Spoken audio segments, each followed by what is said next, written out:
It's your favorite YouTube dealer. I appreciate you guys for stopping in.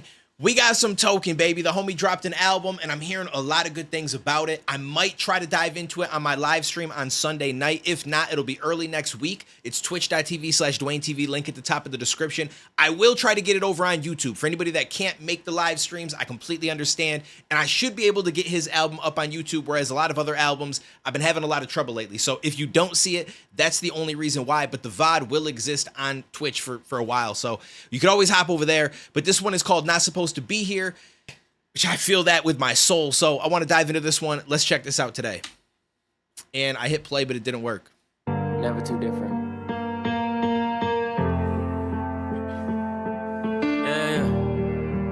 I wish I should have had my Never Too Different shit on today. Yeah. At 13, I joined Cyphers in Boston. I took the train. My first time out the North Shore before touring to fame.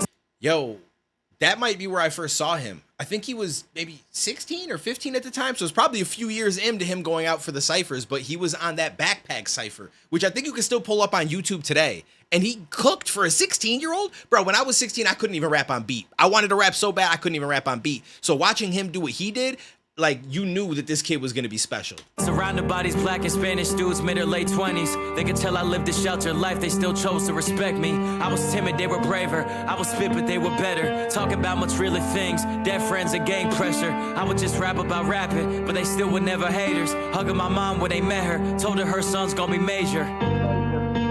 My dad wasn't the bravest, so I looked up to those dudes as real men, my motivation. We're more talented than me, they set the bar that I was chasing. Fast forward, I'm the only one who made it. Now I'm not supposed to be here. Bro, I got chills. Yo, this shit is so real. I got chills right now. I like this. And I like how he incorporates such real shit from his life. Like, yo, my dad wasn't the bravest, so I looked up to these guys. Like, a lot of people wouldn't share shit like that.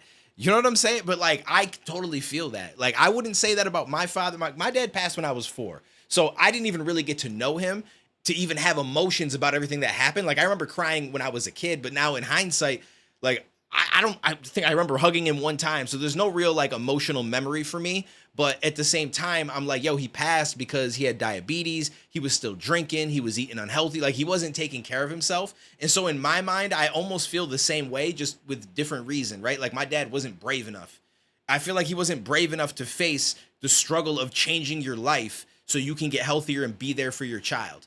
And I feel like he just took the easy route of, well, I'm just going to keep doing dumb shit, and then eventually it catches up to you. So instead, I looked up to my grandfather, who I feel was he was all of it. Brave, put himself out there, you know what I'm saying? There for his family. Like, he was that guy. And so luckily I had that in my life. But for him, he turned to the people that he ran into when he was doing these ciphers.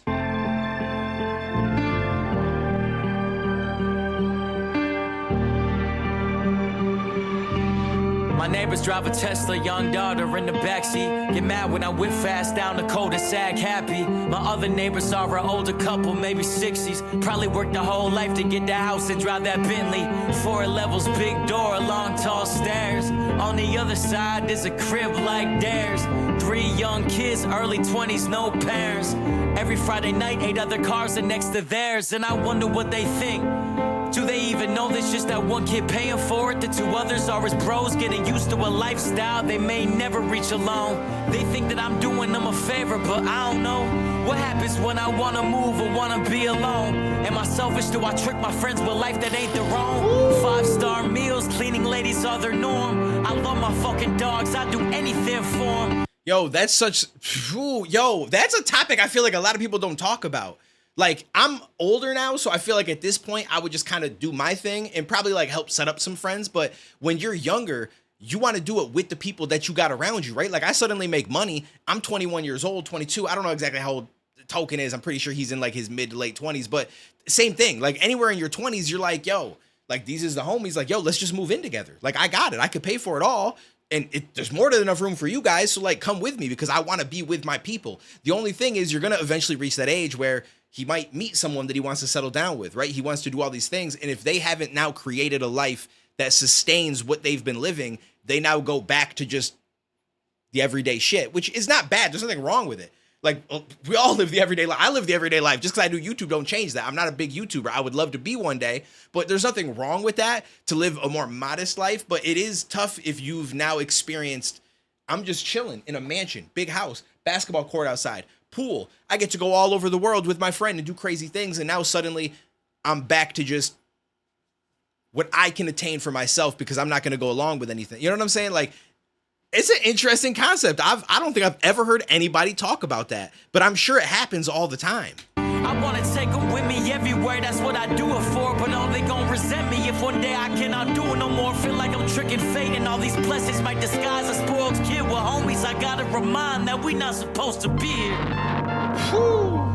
But another thing too, like he said, what if I can't do it anymore? But what if for other reasons? What if shit just don't work out anymore like it is, and he tries to dial back stuff, and he's like, yo, I ain't got the money to be splurging like this and bringing everybody with me anymore. People might be resentful. You'd assume that wouldn't be the case for the majority of people that are friends, but every once in a while you run into that person, right? The same as you see these people blow up, get a lot of money, and then the friends around them suddenly expect things, and then it gets to the point where they have a falling out because they continue to expect, and finally the person that made the money and got in that position realizes, like, yo, bro, like, you straight up using me right now. You know what I mean? And then shit gets real toxic. I'm not saying those are his friends, but that is a thought that you have in your head because you're helping them out. You're bringing them to a new level. And whenever you stop doing something for anybody, you always assume, well, what do they think about me now? Like, would they be upset? And it's not so much from a place of like, well, they shouldn't be, but it's more so like, you know, I feel sad that I can't continue to do this for them and keep elevating their life. Because I don't even feel like I'm supposed to be here. You know what I'm saying? But I am, by God's grace. It could be just coincidence or maybe fate planned it. The house that I moved into with my money from Atlantic was my dream house. Till I realized where I got the dream from. It looked exactly like my best friend's house in 7th grade. The same house I used to steal from. When he was out of town, I used to break it with my older friend and look around and take anything of value that I saw.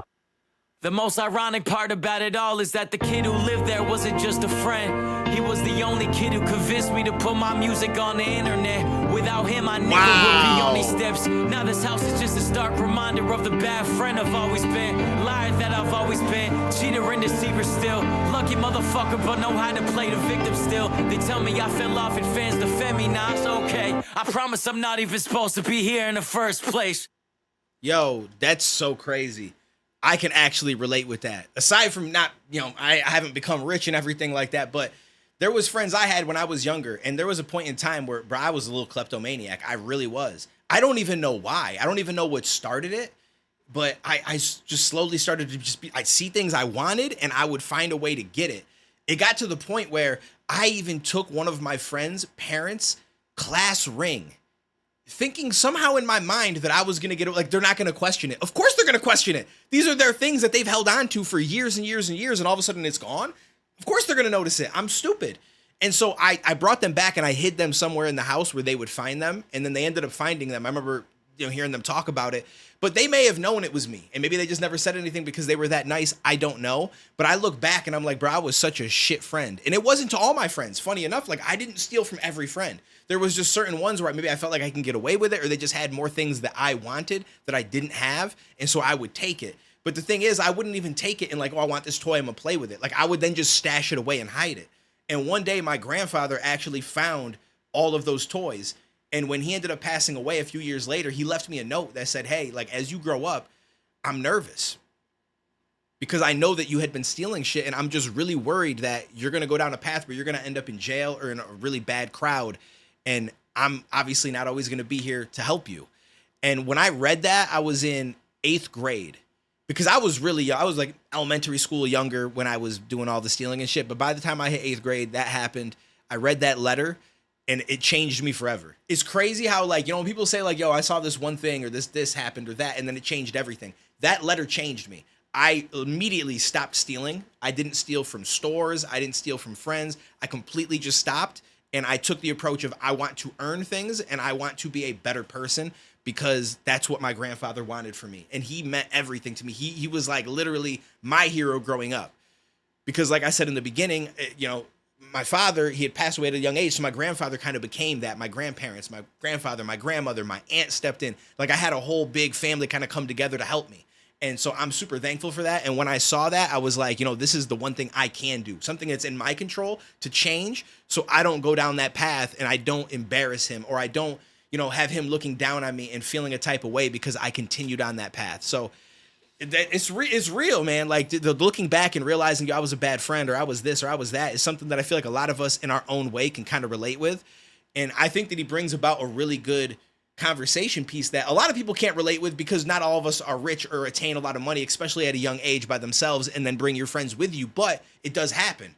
And you don't really ever hear about how it goes as things move on and stuff like that. Like there's sometimes where some crazy shit comes out and friends fall out and it becomes a public thing. But a lot of times you probably don't hear that, and they might still have some kind of issues and some kind of back and forth regarding stuff like this, because you've introduced them to a life that they will no longer sustain once you're not in their life like that anymore.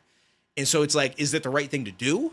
Because I'm giving them something, even though it's only for a short period of time, because eventually I'm going to get older. I'm going to want to be alone. I'm going to want to get married and maybe have kids. And, you know, so it's crazy to think like that's not something I've heard in a song before. But I respect Token so much for always being super personal and sharing everything with his fans and his viewers and everything like that, because not a lot of people do that. And that's the approach I try to take when it comes to making YouTube content or streaming. Like, I'm very open about my life. I've talked about health things I've had going on, appointments I've had to go to, potential surgeries that I might have to do at some point. Like, I talk about literally everything.